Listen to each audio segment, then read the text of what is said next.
Hello, and welcome to the Say Yes to Holiness podcast. I'm Christina Simmons, your host, and today I have a most wonderful interview conversation in store for you with Dr. Peter Howard. For those of you who aren't familiar, Dr. Howard earned his doctorate in sacred theology from the Pontifical University of St. Thomas Aquinas, the Angelicum in Rome, Italy.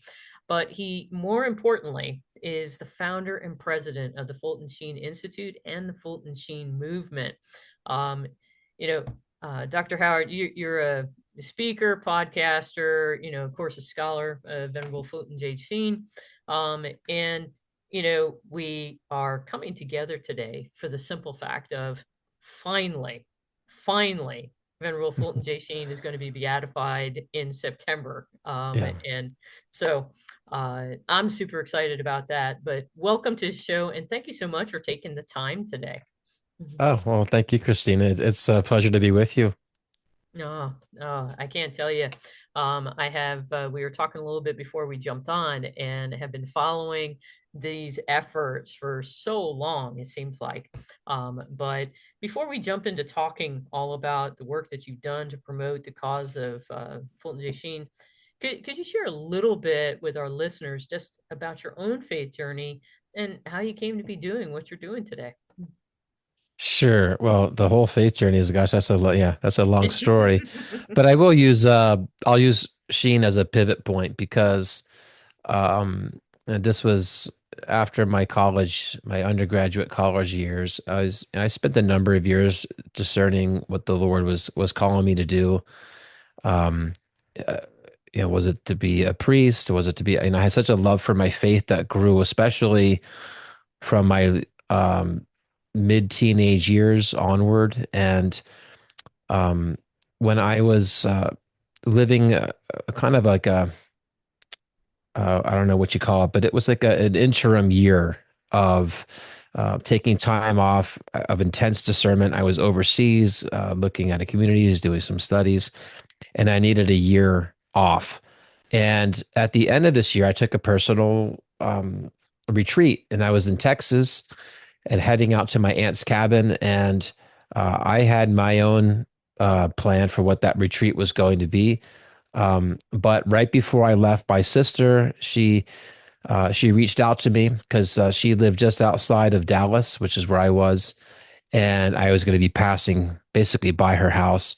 And she said, "Why don't you stop by? And I have something that you might find, may enhance your retreat, and it has to do with Bishop Fulton Sheen."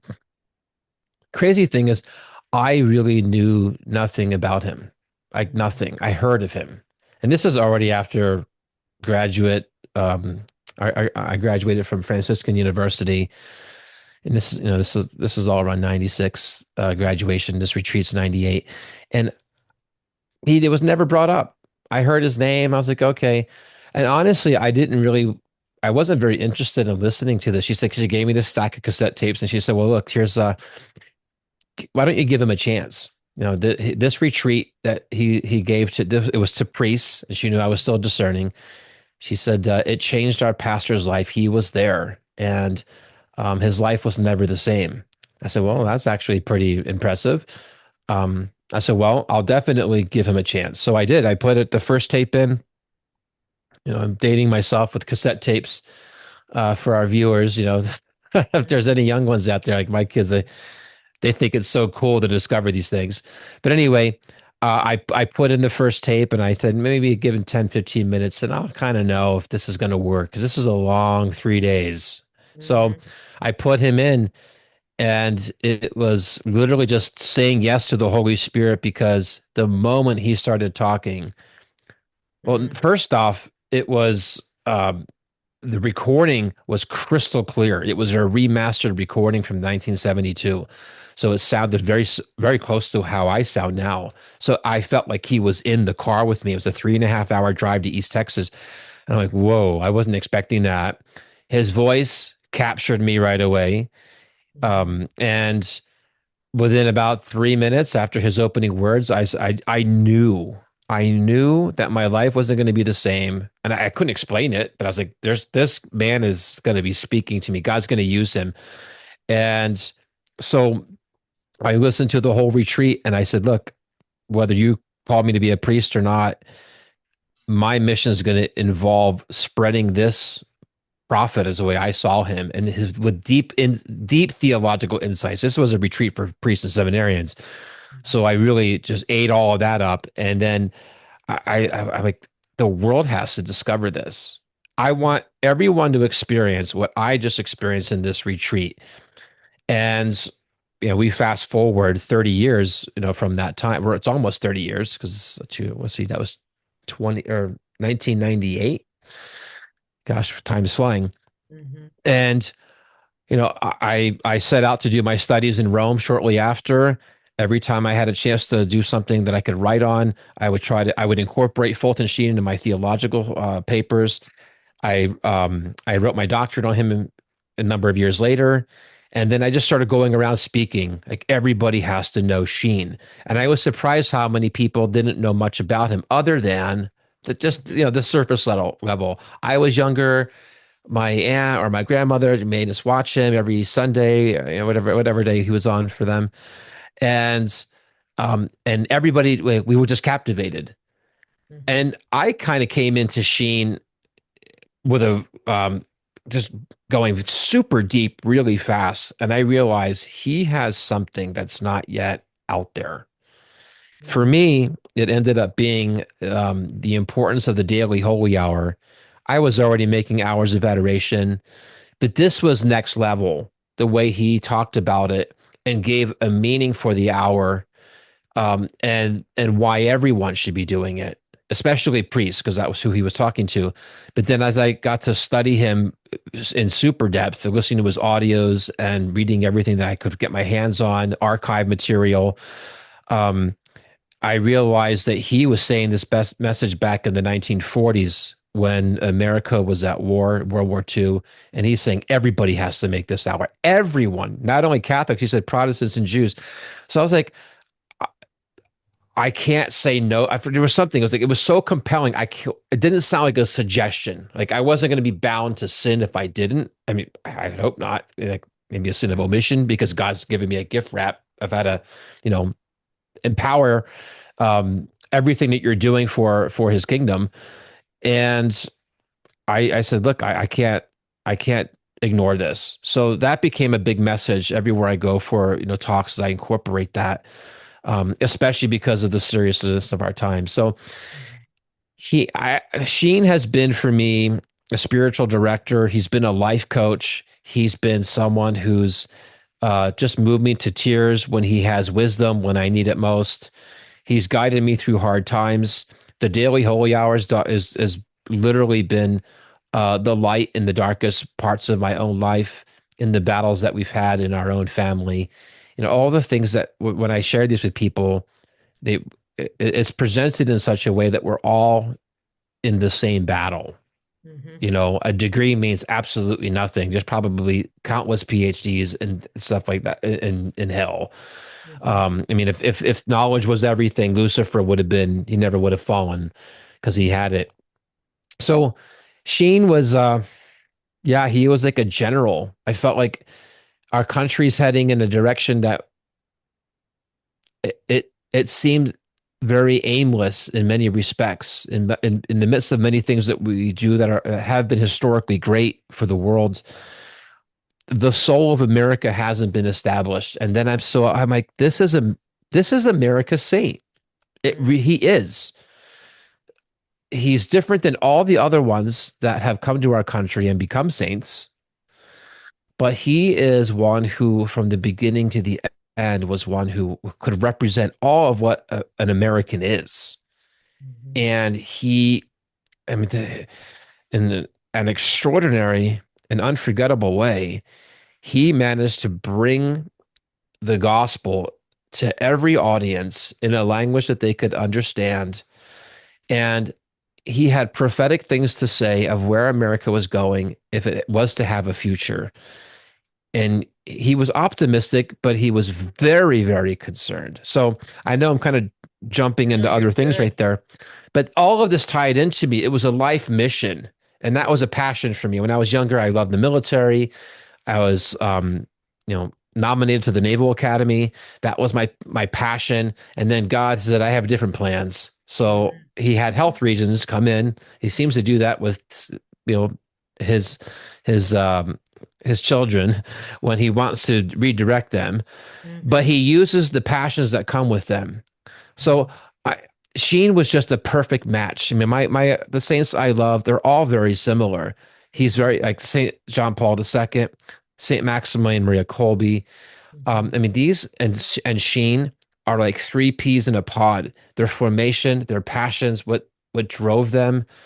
Um, it's yeah, it's kind of like a succession of prophets that right now at this moment of history God is literally shining a spotlight on Sheen at with his beatification in 2026 and not 2019, which was the original Right. date for that. So the whole question of why is Sheen so important and why now is the one thing that I hope that this beatification now that's rapidly approaching becomes the springboard, becomes the launch pad, not a finish line. Like, oh, let's Mhm. celebrate Sheen. He's finally beatified. It's like, no, we are just now beginning to rediscover why God has given us him. And that's become my life's mission. Yeah. And I'm so glad that it has. It's something of where when we look at how the Lord works, and with a little bit of age, we're able to kind of look back and kind of point out those, see those moments. They'll jump out for us. And I think you're absolutely right that God had a reason for the delay.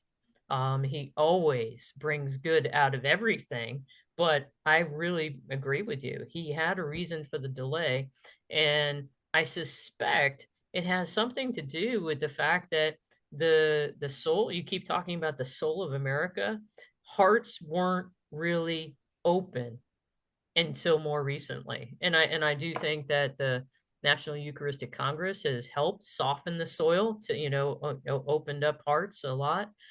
We see so many people that are coming and have questions, and we hear about record numbers, and we have just as many, that are leaving. I do not have rose-colored glasses on at all, but I think what was key in what you were just saying was that, Bishop Sheen was able to speak the gospel to everybody in a way that they could relate.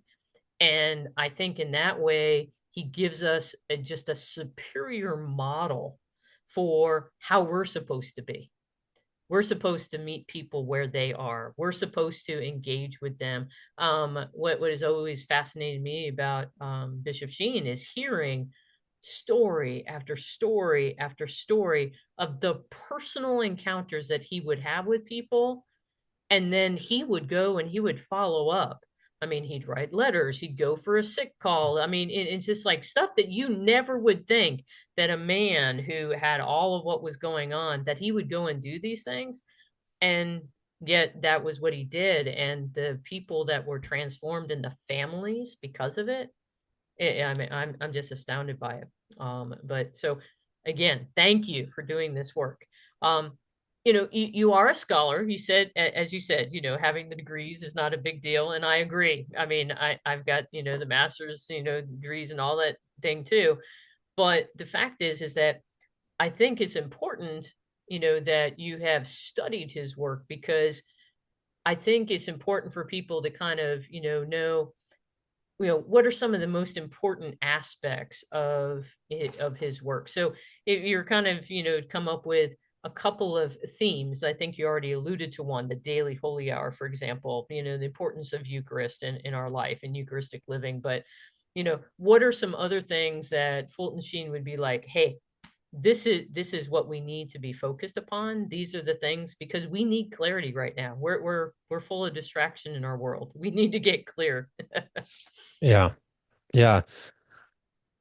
Well, one of the things, I mean, he's an interesting figure because his life spanned a lot of the 20th century, all the Mhm. critical moments. I mean, he died in 1979, so he didn't see the fall of communism, but he was the chief enemy of Mhm. communism. I mean, literally, he was considered and called. public enemy number one by the communists. Um, and he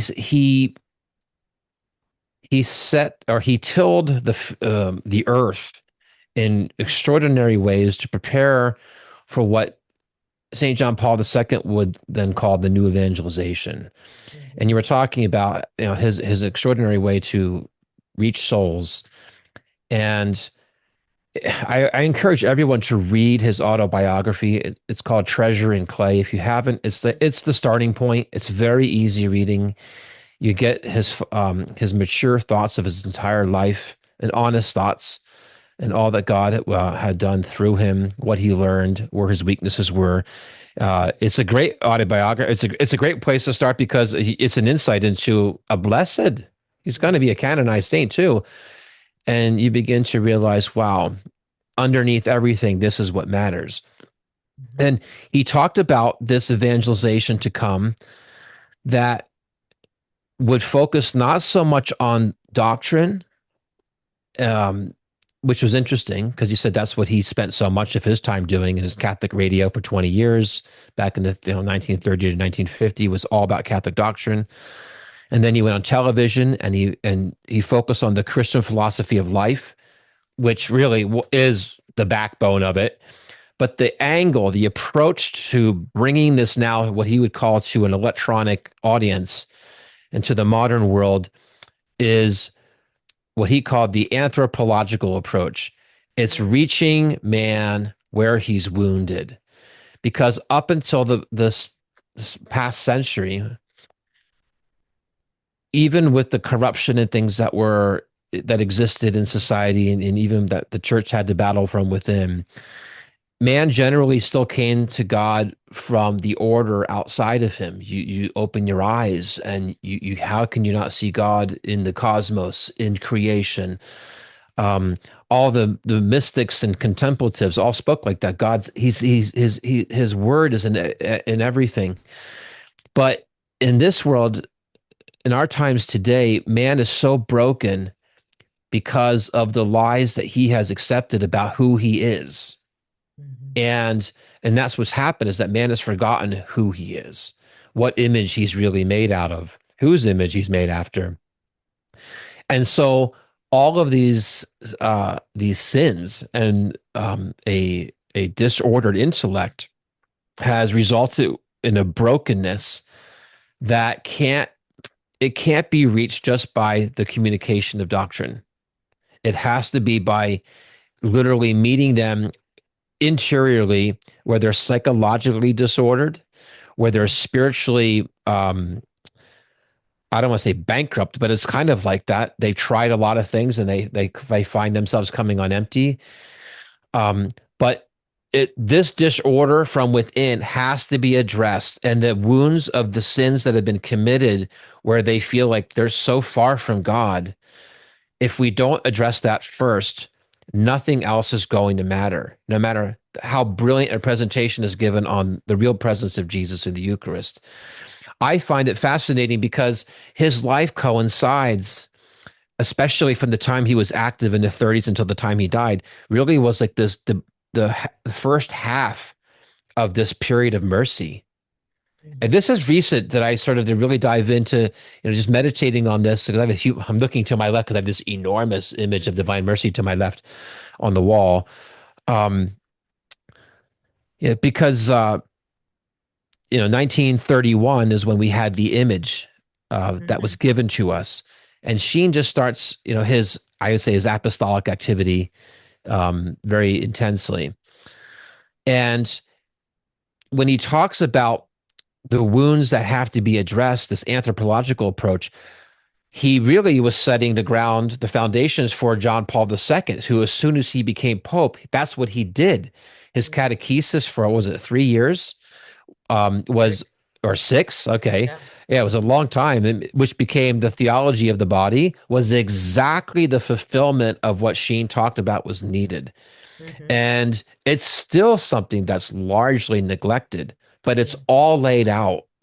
And so I think, with Sheen, that's one of the big things that with his beatification needs to be discovered and to see the wisdom of God and how I always saw Fulton Sheen as a type of a John the Baptist to St. John Paul II.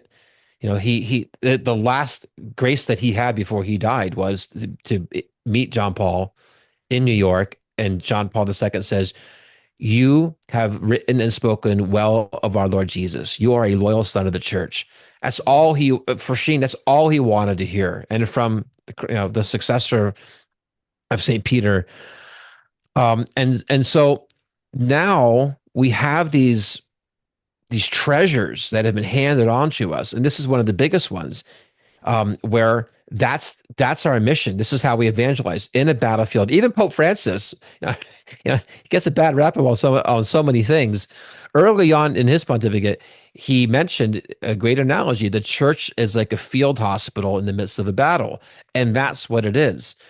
And until we start focusing on um, the irreplaceability of a single soul, Mhm. then we're missing what the new evangelization is about. Mhm. It's not about what language the liturgy is in. And I'm not saying that these aren't battles that have to be fought. I mean, they are battles that are being fought, and they represent a lot of big things. Mhm. Um, but in the end, it's about how do we heal souls of a world that has been feasting on lies and deception to the point where Mhm. we see where we are now. I mean, the threat of nuclear war is never closer than it's ever been. Sheen ties all of these things um, into a scientific age that has neglected God, Mhm. and so um, the just I mean, you look at America and the number of abortions that we've had. I don't know, 60 million, I guess, if you count them now. But Mhm. it's as he said, the uh, these people who are waiting for this, they're right, they're before us everywhere we go, Mhm. and this is the challenge. Fulton Sheen gives us a personal example of how to do it because, like you said, he encountered people every day. Mhm. He wasn't just sitting there as an academic and then giving masterful presentations, which Right. all of those who were true. He met with the people. When you hear of like, oh, Bella Dodd had a massive conversion, it's Mhm. because he met with her and walked her through the whole thing. A woman who was lamenting the fact that she introduced probably tens of thousands, she estimated, who of communists into the church to infiltrate the priesthood. Mhm. So he did this with so many people in Hollywood. Mhm. Um, so, and these are just a few things that you could Yeah. talk on because he spanned. I was mentioning the 20th century. He's a priest and a bishop. Before Vatican II, during Vatican II, and after Vatican II, and Mhm. that's the battle today. Is all of these things like everything went wrong after Vatican II. So Vatican II is intrinsically evil or is invalid or whatever it is. And how do you reconcile that with somebody who said being a part of the Second Vatican Council was one of the greatest graces of his life? How Mhm. could he have said that? A man who absolutely knew what the council taught. He was involved in the voting processes. He knew Mhm. um, how could he say that? And in the midst of the turmoil that followed, and he was in the wake of that. Mhm. So what wisdom does he have for us to learn in this battle over these things? I mean, real time battles right now that are taking place. His love for the vicar of Christ is something that should be emulated by all of us. Mhm. We've been spoiled for so long with not really having any kind of controversies surrounding teachings of popes. Mhm. Um, But even then, Sheen was one who says, look, he's a visible sign of the communion and unity within the church and with Christ. And we have an obligation to pray for him, to support him as much as we can in the sense of, not just through our prayers, but, defending him when possible. We'll battle out the things that the church has battled out since the early centuries. Mhm. And you have bishops against bishops. I mean, this is like the now prophecies of La Salette, cardinals against cardinals. We've Right. reached a time where these things are real. Mhm. And rather than go into a reactionary militant mode, we should realize that God has given us some real key generals to to give us a blueprint in how to face what we're facing now. Mhm. And Sheen's got a lot that people need to discover. And he's written and he's produced so much. So that's the overwhelming part. But I'm hoping that things that we do, especially from this beatification onward through the movement, the movement is just Mhm. starting. The beatification was just the beginning. It wasn't really even meant to be the whole thing. We just Mhm. wanted to get it back on track. Right. But the movement is just starting. Yes. And those who know him well should begin to share those nuggets for people to help them to be grounded. Because we're going to see a renaissance of the priesthood. We're going to see a renaissance of marriage and family life. We're going to see a renaissance of love for the church, unity in the church, the more we discover Sheen, because that's what he gave his life for. Yes. And go on and on. I'm sorry, I just ramble. No, no, no. You are not rambling at all. For anyone who's listening, what you just expressed and what you just shared is just the tip of the iceberg of, just the plethora and the richness. I love, loved your phrase, treasures handed to us. And I think so often we, kind of get put off, by the idea of, oh, well, he's produced so much, so it becomes overwhelming. But knowing that, no, what his desire, I think, and I'll speak here, I think Bishop Sheen would rejoice greatly if anyone who encounters any of his work, that if their hearts were softened so that they would make a profession of faith to the Lord and they would follow him closely. He doesn't care if it's him or anyone else, but that we follow Jesus, and, Exactly. and love him like he did. So, into that context, as you said, the movement is just beginning. So why was it that you wanted to organize a national conference and pilgrimage in and around the beatification? Yeah, sure. Thank you. Oh, before I forget, because I have a tendency sometimes to forget the important details, and people ask, "Well, when is it? What are you talking about?" Mhm. You can learn everything about the conference and more from what I'm talking about here if you go to fultonsheenconference.com. That's the Mhm. website that has everything about our speakers, um, all the details of how this relates to the beatification, because it's the eve of the beatification. So the Mhm. beatification is on September 24th. Our conference is on Wednesday, September 23rd. We have a pilgrimage that's actually beginning September 19th in Peoria that leads all the way to the conference and then the beatification. So if you're part of that pilgrimage, everything's included. You don't even worry about it. It's a turnkey opportunity. And not just an opportunity. I mean, this is a once in a lifetime event. This will never happen again. There will never be another beatification of Fulton Sheen. His canonization will be in Rome. This will never ever happen again. And this is America's Saint. And that's why we named the conference that. The conference is called America's Saint Mhm. because of the things that I had mentioned earlier. He's a man where he was born in the farmland of the heartland of America, um, in Peoria, or actually El Paso, Illinois.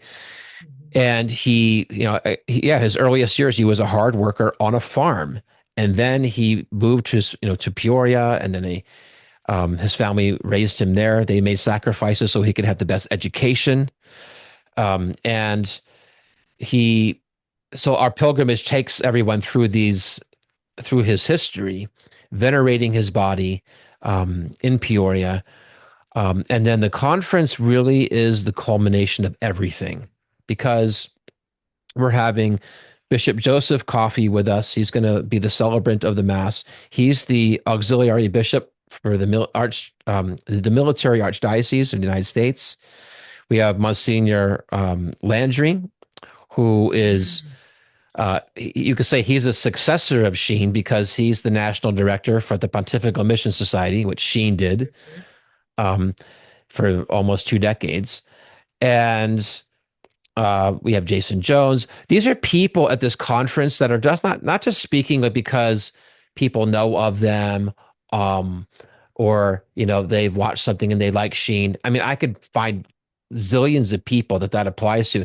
These are people who, when they encounter Sheen, he changed their life Mhm. in an indelible way, like in a word that we use for the sacraments of initiation, an indelible mark. It's just that you can't remove it. And we have two Byzantine priests who are going to be part of this conference. Father That's Thomas wonderful. Loya, he's Yeah. syndicated on EWTN. He was our first, just Mhm. super loyal, outside of our starting group of our movement, that said, yes, let's have our first Fulton Sheen movement rally here at his parish, Mhm. just outside of Peoria, a couple hours near Chicago. Um, and uh, and this priest is on fire. You Yeah. started smiling when I started talking about him. He's such an extraordinary man. Yes. He's so we have Father Thomas Loya will be speaking. We have another Father Jason Sharon will be speaking. He's another Byzantine priest. Um, and what's so special about this too is because we're presenting the full Sheen through our own experiences, through people who are living him today. And we have the eastern side of Sheen. Many Catholics don't know that Sheen was by ritual. He Mhm. had faculties. He celebrated the Byzantine liturgy Mhm. because he wanted to identify himself with the suffering church under communism.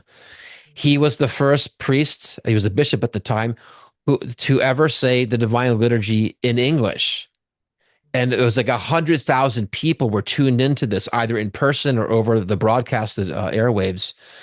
Uh, just thinking about that, like, wow. So we have like both lungs of Sheen put together, and um, somebody like Jason Jones. He's he's a I call him he's a man in the arena after Theodore Roosevelt's famous poem, Yeah. Mhm. and he's out there doing. Like, for me, he represents Sheen and the vulnerable today. Mhm. Sheen would be so vocal about what's happening in the Middle East with the genocides that are happening, calling them for what they are in Gaza, in Lebanon now, what's happened in Syria, what's happening in Africa, in Nigeria, Sudan, Congo. Like he had a heart for the vulnerable. God put that on him, especially when he was the director of the Pontifical Mission Society.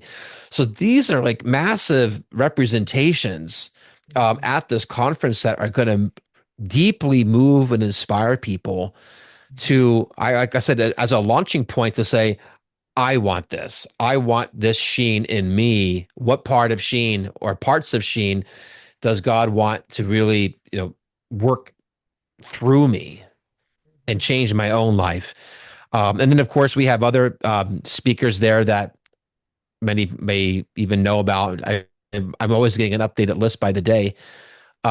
We have um, Tammy Peterson. She's the wife of Dr. Jordan Peterson. Many people know Dr. Jordan Peterson.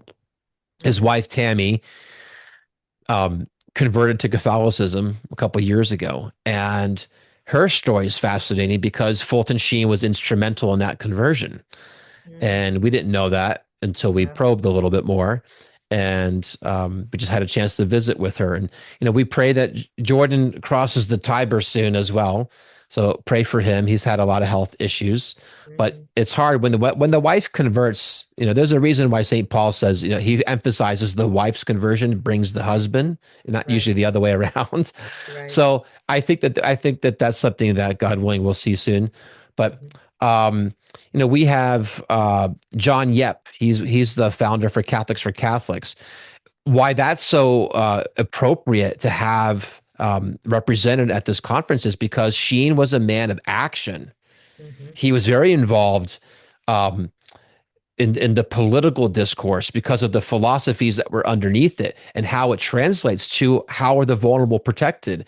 How what is a socially just system, Mhm. and he embodied the teachings of Leo the 13th. Some of his great writings were in conferences that he put together that talked about what does what does, I wouldn't use the word social justice mean, but what is it a political and economic system that is the answer to all of the inequalities, the evils and disorders that have failed to bring our country here in America to where we say we want to go, the land of the free. What is freedom?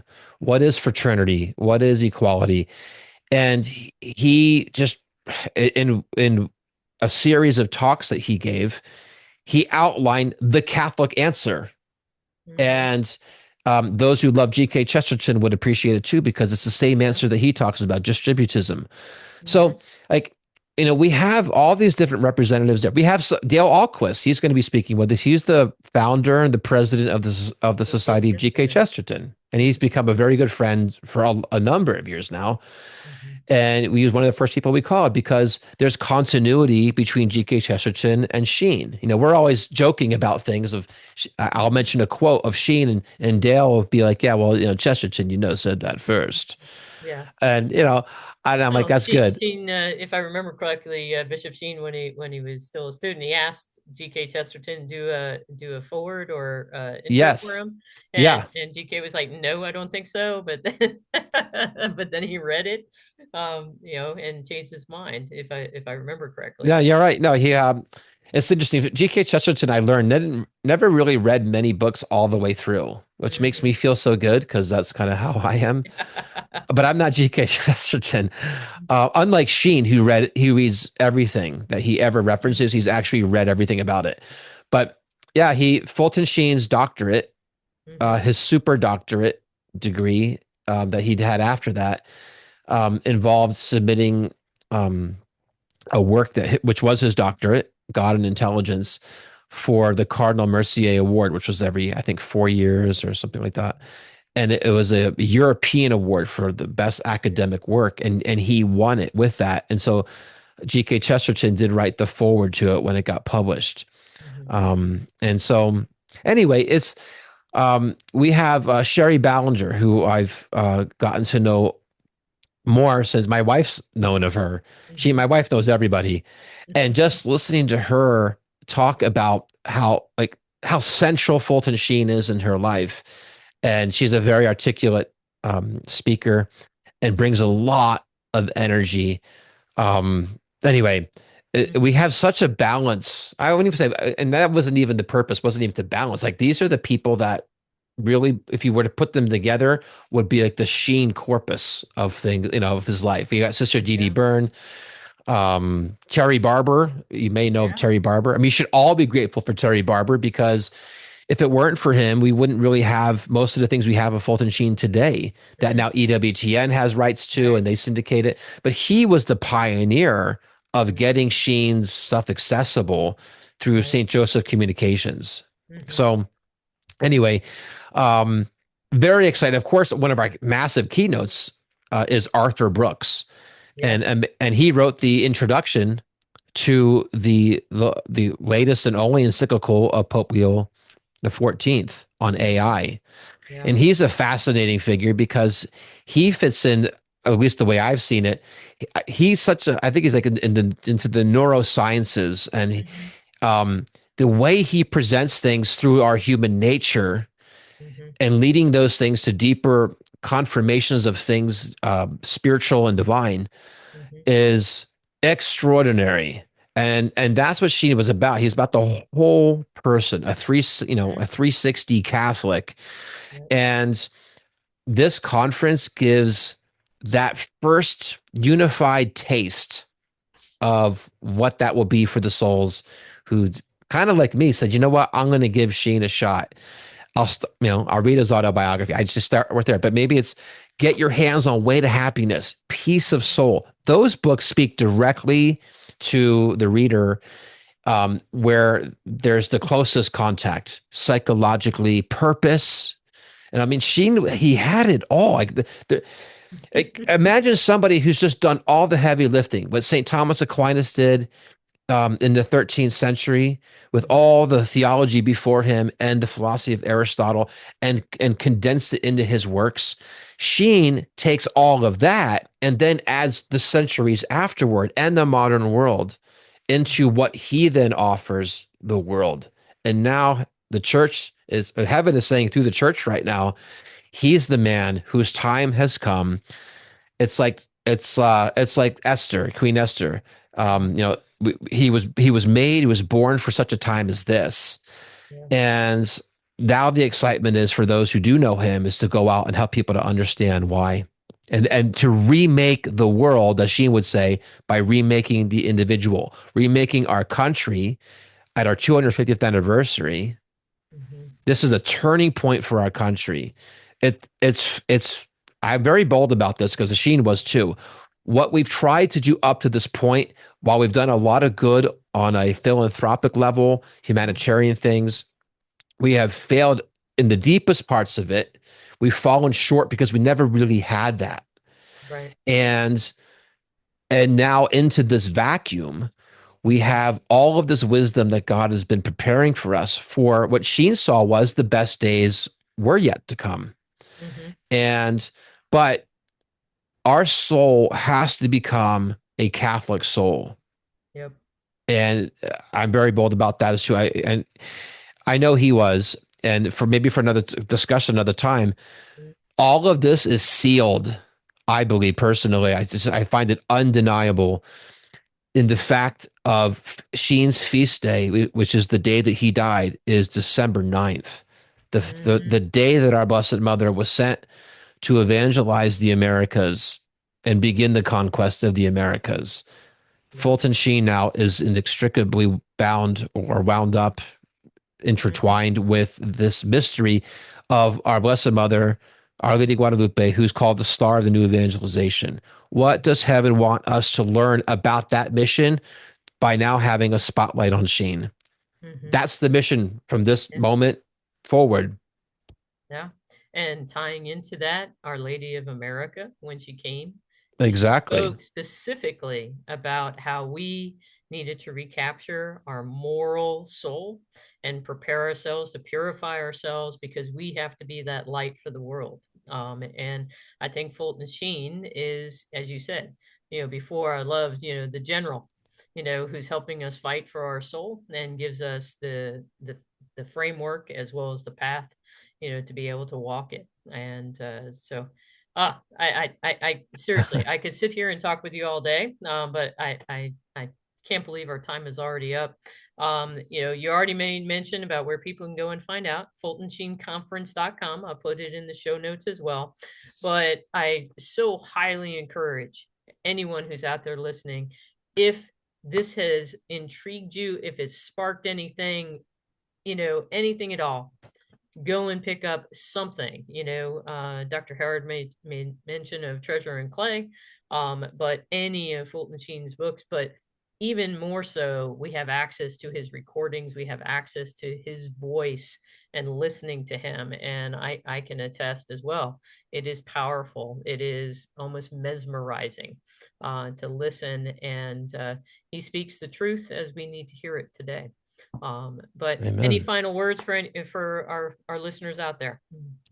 Well, of course, make sure you take advantage of this invitation that we all have to be a part of this critical moment in history, to celebrate uh, well, soon to be blessed Fulton Sheen.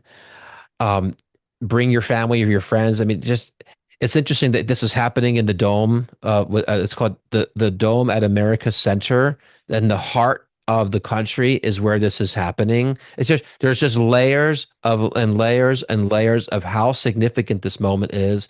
The feast day that he's being beatified on is Our Lady of Mercy. Mhm. Add that to this, to Our Lady Guadalupe. I spend so many podcasts with either on my own or with others talk like unpacking these things.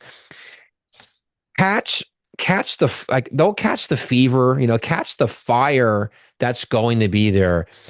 If Mhm. you bring your children, they will never ever forget this moment, especially when they look back and like, where were you when he was beatified? Like, oh my gosh, this was in your country. Were you able to go? Like, this is the stuff that when I was a kid, we didn't have much growing up of extra money, really, of anything. But when it came to things that were most important, especially like pilgrimages and things like that, my mother, she made great sacrifices, and those things changed my life. And so it's America's saint being beatified in America. Please be a part of it. We have hotel rooms up blocked out. Hopefully, we still have some left. But you can be a part of this. Stay at the hotel where the conference is, and it makes it really easy. We take care of all your transportation to and from the beatification the next day. Mhm. Of course, be part of our pilgrimage. That's not going to happen again. With Bishop Coffey, Father Loya, they're going to be on it, and we're going to experience the Byzantine life of Sheen through the Byzantine community, not just talking about it. It's going to be. I just don't know if this is going to. If this can't be reproduced like this again. And Right. so I highly encourage you to pray about it, but then like Sheen, be a person of action. Just make your daily holy hour and ask the Lord. Mhm. And like we're doing for this conference, I mean, it's literally we're jumping off a cliff in faith. We've never done this before, and these things get expensive. We're Mhm. jumping off a cliff and we're building our plane as we fall. So Mhm. it's like we trust in the end the Lord has inspired this. There's nothing else happening like this at all preceding this. So Yeah. think about that. It's not like, oh, what are my options? This is it that God's really put an extra spotlight on this. So Mhm. very exciting. Thank you for allowing the opportunity to share this and invite your listeners to this and viewers. And yeah, just pick up anything of Sheen and start making a daily holy hour. That alone will change your life. Guaranteed. I can promise you that. I can promise because I'm not doing that work. Nobody else is doing the work between it's just you and the Lord. And Mhm. that was the secret to Sheen's sanctity. And it was the secret to his power and what we would call his success in winning souls. Amen. I can tell you right now, you know, Holy Spirit's convicting me, and it's just like, okay, go sign up, it'll work out. Same kind of thing. And so for all of you Say Yes to Holiness listeners out there, if you're going to be going, let's meet up. Let's be there and Yeah, celebrate I'd together. love to meet. Yeah, I'd love Yeah. to meet everyone. Yeah, absolutely. So, but thank you so much, Dr. Howard. It has been such a joy, such a pleasure. And I look forward, because I'm making the commitment, I look forward to seeing you in September, and as well as all of you who are listening today. Know my continued prayers for each and every one of you that we do whatever it takes so Mm, together we can tell the master of death, not today. God mm. bless everybody.